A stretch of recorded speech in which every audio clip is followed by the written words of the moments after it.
ఉల్లిపాయ వెల్లుల్లిపాయ లేకుండా ఇది చోలే మసాలా కర్రీ వండుతున్నాను. కారం కూడా మీడియం మంట మీదే మనం వండుకోవాలి.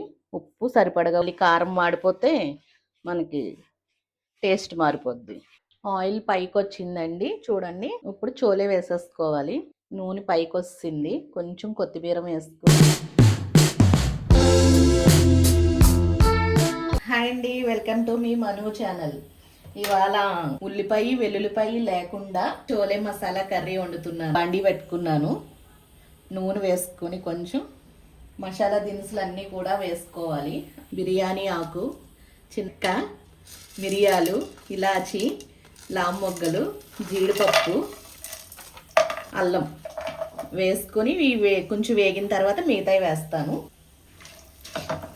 ఈ కొంచెం దోరగా వేగిన తర్వాత టమాటా, నువ్వుపప్పు కొంచెం వేసుకొని, పచ్చి కొబ్బరి, నువ్వులు, టమాటా, పచ్చిమిరపకాయలు వేయక్కర్లేదు, తర్వాత వేసుకుందాం కర్రీలో. కొంచెం ఎర్రగా వేగిన తర్వాత చల్లార్చాక మిక్సీ కొట్టుకోవడమే, దీన్ని పేస్ట్ చేసుకోవాలి. ఎర్రగా వేగినాయి.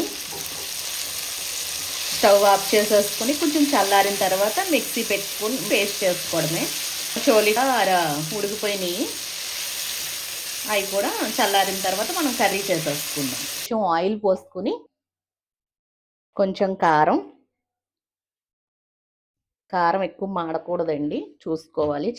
అంతా కూడా మీడియం మంట మీదే మనం వండుకోవాలి.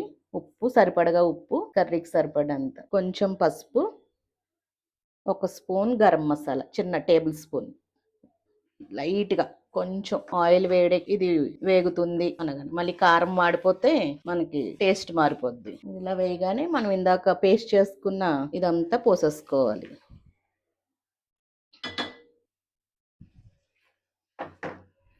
ఈ కారం, మసాలాలు, ఉప్పు అన్నీ సరిపోయేలా ఇందులో మిక్స్ అయ్యేలాగా కలుపుకొని కొంచెం ఆయిల్ పైకి వచ్చేదాకా ఉడికించుకోవాలి. ఆయిల్ పైకి రావాలి. ఇలాగా మూత పెట్టేసుకొని ఉడికించుకుందాం. మధ్యలో కలుపుకుంటా ఉండాలండి, మాడిపోతుంది లేకపోతే కింద అంటుకుంటుంది. మర్చిపోయాను మీకు, పచ్చిమిర్చి కూడా వేసుకోవాలి ఇందులో. కొంచెం ఆయిల్ పైకి తేలే వరకు చూసుకుని కొద్దిగా వస్తే అప్పుడు చోలే వేసేసుకోవచ్చు. ఇందులో ఆయిల్ పైకి వచ్చిందండి చూడండి. ఇప్పుడు చోలే వేసేసుకోవాలి. ఉడకబెట్టిన చోలే వేసుకోవాలి. నేను ఆల్రెడీ బాయిల్ చేస్తాను వాటిని, మీకు వీడియోలో కనిపించలేదు అంతే. ఇలాగే ఎన్ని రకాలైనా చేసుకోవచ్చు అండి, ఆనియన్ గార్లిక్ లేకుండా. కార్తీక మాసం స్పెషల్స్ అనమాట ఇవి. మీకు చూపిస్తానులేండి, ఏదో వారానికి 1-2 వీడియోస్ వస్తాయి మీకు, ఒక స్టైల్లో చేసి చూపిస్తాను మీకు. ఇందులో పచ్చి కొబ్బరి వేసాం కదా, ఇప్పుడు చాలా బాగుంటుంది, కమ్మగా ఉంటుంది అనమాట టేస్ట్. దీంట్లోకి బగారా రైస్ కానీ, లేదంటే పొరాటా కానీ, చపాతీ కానీ, రోటీస్ కానీ చాలా బాగుంటుంది కర్రీ. నేనైతే పొరాటా చేస్తున్నానండి, మీకు అది కూడా వీడియో పెడతాను ఒకరోజు. చోలే వేసిన తర్వాత కూడా మనకు ఆయిల్ పైకి వచ్చింది. ఇప్పుడు కొంచెం చిన్న గ్లాస్తో కొబ్బరి పాలు వేసుకుంటే సరిపోద్ది. కొంచెం క్రీమీగా ఉంటుంది కర్రీ కూడాని.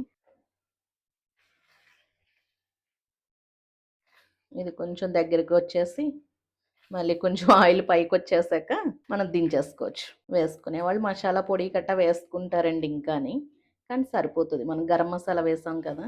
టేస్ట్ అయితే చాలా బాగుంటుంది. మీరు కూడా ట్రై చేసి చూడండి ఒకసారి. ట్రై చేసి నాకు కామెంట్ చేయండి ఎలా వచ్చిందన్నది. కొంచెం దగ్గర పడ్డాక మనం స్టవ్ ఆఫ్ చేసేసుకోవచ్చు.